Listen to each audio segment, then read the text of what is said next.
State effectiveness is the ability of organizations, institutions to actually get things done.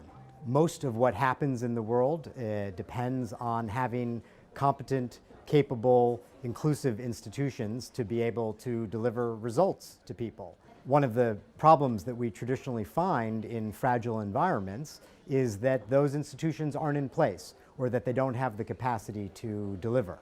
We do a lot of research on how countries that are going through fragility, that have problems of conflict, are able to deal with those challenges and to be able to deliver for their people. And there are a few simple lessons that we have derived from a lot of examination across time and space. The first one is that these are fundamentally political processes. You're dealing with challenges of social change, not just technical challenges of how do you build a ministry or build an institution.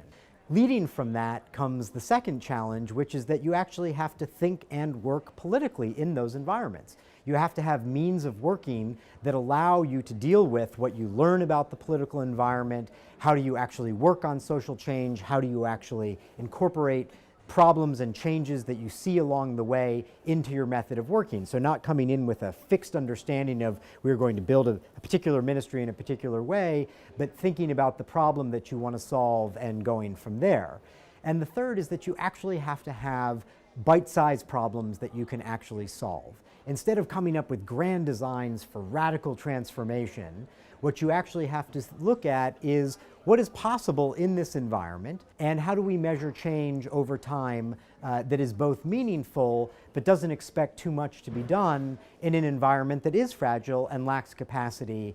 So looking at cases where we've had success and looking at cases where we've had failure is the way that we will all understand where change is possible and where it can be achieved. And I think that the Commission looking hard at some of these examples and drawing the lessons from them is really where they're going to be able to make the difference.